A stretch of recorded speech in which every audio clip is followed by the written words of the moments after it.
प्रिय दोस्तों, नमस्कार। इस चैनल पर आपका स्वागत है। समय की महत्ता।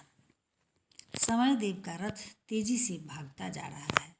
उसका रथ सोने की फूल तथा कल्पलता की टहनियों से सजा है। वह खुले हाथों सोना लुटाता चलता है, चरणामृत बांटता चलता है। कोई जागरूक चाहे तो अपनी झोली मूल्यवान मणिमाणिक्य से भर ले, कोई चाहे तो वरदानों के गंगाजल से अपने को अभिषिक्त कर ले। अजगर करे न चाकरी, पंछी करे न काम, का मंत्र जाप करने वाले और समय देव के स्वागत के लिए तैयार नहीं रहने वाले मलुक दासों का जीवन अभिशापों से भर जाता है।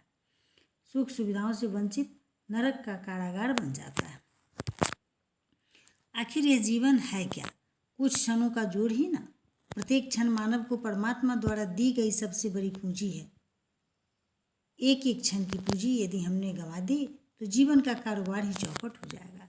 यदि हमने समय का मधुर रस समुचित ढंग से नहीं पिया तो समय ही सारा रस पीकर हमें चूसी हुई नारंगी की तरह एक किनारे फेंक देगा। कहावत है, लेने योग्य, देने योग्य तथा करने योग्य कार्यों का संपादन जब शीघ्रता से नहीं होता है तो उनका रस काल पी जाता है। समय का कारवां सामने से गुजर जाने पर लाख उहाड़ मचाने पर भी लौटता नहीं। समय चूक कर पछताने से क्या लाभ, जब काल की चिड़िया ही हमारे जीवन का खेत चुग जाए। इसलिए महात्मा कबीर ने ठीक ही कहा है कि जो कल करना है उसे आज करो, जिसे आज करना है उसे अभी बिल्कुल अभी करो। काल करे सो आज करे सो अब, पल में प्रलय होएगा, बहुरी करेगा कब। पता नहीं अगले क्षण कौन दैवी प्रकोप हमें निष्क्रिय बना जाए। अतः एक एक क्षण के सदुपयोग से हम अपने व्यक्तिगत जीवन एवं राष्ट्रीय जीवन की गगनचुंबी अट्टालिका का निर्माण कर सकते हैं। टाल मटोल समय का सबसे बड़ा शत्रु है। मन बहलाव में भी ऐसे खेलकूद होने चाहिए जिनसे हमें सहयोग और शारीरिक मानसिक शक्ति का विकास हो। किंतु गपशप, ताश, शतरंज आदि तो मन बहलाव के नाम पर मीठे धीमे जहर हैं, जिनसे हमारे समय और स्वास्थ्य का नाश होता है। हमें निठल्लेपन की आदत आती है। अतः व्यक्तिगत जीवन हो अथवा सामाजिक, उसकी सफलता की एकमात्र कनक पूंजी है समय का सदुपयोग। एक एक क्षण को असरफी की तरह न गंवाना। सोना व्यर्थ फेंक नहीं देते, समय सोना है। Time is money. अतः उसका दुरुपयोग हमें कंगाल बना देगा। जो छात्र अपना समय गंवाते हैं उनका परीक्षा फल उत्तम नहीं होता और फिर वे अपने जीवन में भी उत्तम न होकर निठल्ले होने के कारण उपेक्षा का कड़वा घूंट पीते रहते हैं। जो शिक्षक देर कर कक्षा में प्रविष्ट होते हैं वे अपना समय तो नष्ट करते ही हैं, अपने छात्रों का भी समय नष्ट करते हैं और उन्हें लेट लतीफ़ी सिखाते हैं। जो नेता 1 लाख की भीड़ में 1 घंटा देर से आते हैं वे राष्ट्र के 1 लाख घंटे नष्ट करते हैं। उतने समय में देश में एक बड़ा कारखाना निर्मित हो सकता है जिसके उत्पादन से पर्याप्त समृद्धि बरस सकती है। 1 मिनट की मुस्तैदी से विजय का सेहरा सिर पर बंधता है और 1 मिनट की चूक से पराजय की कालीख लगती है। 5 मिनट की कीमत न जानने वाले ऑस्ट्रियन नेपोलियन से पराजित हुए और वही अपराजेय नेपोलियन अपने साथी प्रूसी के 5 मिनट देर करने के कारण बंदी बनकर अपमान की मृत्यु मर।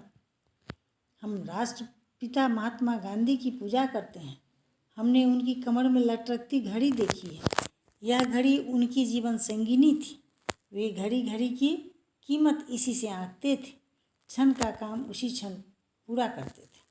गया धन, गया जन, गया स्वास्थ्य किसी प्रकार लौट भी सकते हैं, किंतु जो समय प्रवाह एक बार गुजर गया वह कभी नहीं लौटता। जो व्यक्ति कठिनाइयों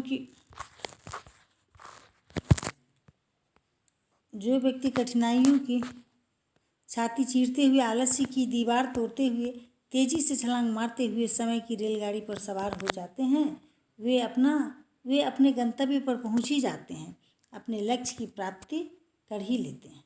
जिस प्रकार व्यक्तिगत जीवन समय की मर्यादा रक्षा से बनता है उसी प्रकार राष्ट्रीय जीवन भी समय महिमा की जानकारी से बनता है। समय की महत्ता को जानने वाले जर्मनों और जापानियों ने एक एक क्षण का सदुपयोग कर अपने देश को कुबेरपुरी बना लिया और हम हैं चारवाकों की काहिल और फक्कर संतान जो लगभग 4 दशकों की आज़ादी के बावजूद अपने देशवासियों को भरपेट भोजन भी नहीं दे पाते।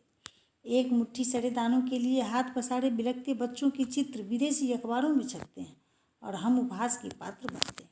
हमारी शान इसी में है कि हम पढ़ाई, खेत, कारखाने सब जगह अपनी कर्मठता दिखलाएं, ताकि हमारा देश संसार के समृद्ध देशों की अग्रिम पंक्ति में स्थान पाने का अधिकारी बने। अतः वैयक्तिक और सामूहिक सफलता का एकमात्र रहस्य है समय की पूजा, अर्थात एक एक पल का सदुपयोग। हम यदि एक एक पल को साधना का दीप बना सकें, पूजा का पुष्प बना सकें, तो हमारा जीवन मंगलमय हो जाए, प्रभापूरित हो जाए, आनंद गंध विह्वल हो जाए, इसमें कोई संदेह नहीं। धन्यवाद।